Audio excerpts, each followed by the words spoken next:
El Renacimiento es un periodo de la historia de la cultura ubicada en el tránsito de la Edad Media a la época moderna en Europa Occidental. Se desarrolla entre el siglo XV y el primer tercio del siglo XVI, pero se reconocen influencias de precursores de los siglos XIII y XIV, tales como Giotto y Duccio. El núcleo del origen se da en Italia, pero se extiende hasta la mayoría de los países de Europa Occidental. Según Jacob Burckhardt, se pueden reconocer 4 grandes categorías conceptuales relativas al Renacimiento. La primera es el descubrimiento del mundo y del hombre tanto por la expansión geográfica como por la investigación del ser humano como ser biológico. La segunda es el desarrollo de la individualidad y del antropocentrismo. Se presenta un cambio de punto de vista del hombre respecto al mundo en el cual Dios deja de ser el centro para que lo sea el hombre mismo. La tercera es la promoción oficial del arte por parte de príncipes, reyes y la Iglesia. Con este fenómeno se desarrolla el mecenazgo.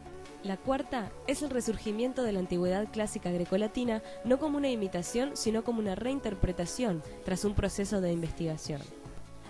Dentro de Italia, el Renacimiento tiene 2 etapas: el Quattrocento del siglo XV y el Cinquecento del siglo XVI. En la primera, se da el proceso de recuperación de los elementos clásicos a través de la investigación de los viejos monumentos romanos, así como la adquisición de innovaciones tan importantes como la perspectiva y la pintura al óleo.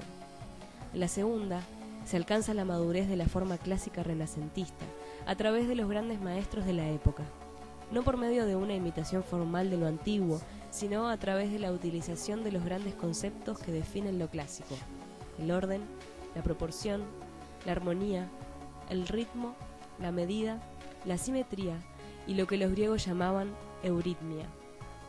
En el siglo XV podemos reconocer 2 grandes generaciones de pintores en Italia. En la primera destacamos a Masaccio, a Paolo Uccello y a Fra Angelico. En la segunda se destacan Piero della Francesca, Sandro Botticelli y Andrea Mantegna. En el siglo XVI, los principales artistas en Italia serán Leonardo da Vinci, Rafael Sanzio y Miguel Ángel Buonarroti. En la escultura se destacaron Andrea Verrocchio, Donatello y Miguel Ángel principalmente. En arquitectura sobresalen Filippo Brunelleschi, León Battista Alberti, Donato Bramante y nuevamente Miguel Ángel. El concepto del conocimiento en el Renacimiento es universal.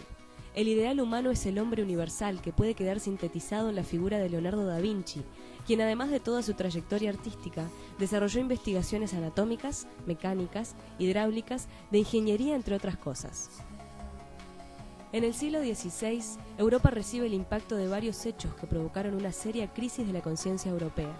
El descubrimiento de América y la corrección de la imagen del mundo de la época, la ruptura de la unidad del cristianismo con las reformas protestantes, el saqueo de Roma por las fuerzas imperiales de Carlos V, la teoría heliocéntrica del universo desarrollada por Copérnico. Todo ello contribuyó a desestabilizar grandes certezas que los europeos habían tenido en siglos anteriores y generó un ambiente que hizo que el concepto clásico perdiera apoyo en la realidad. Se considera que a partir de 1535, y en especial en la obra de Miguel Ángel, se pueden apreciar los primeros signos de cambio que indican el decaimiento de lo clásico y la aparición de los primeros rasgos del manierismo. Y en la obra tardía de Rafael, algunos historiadores advierten anuncios del barroco.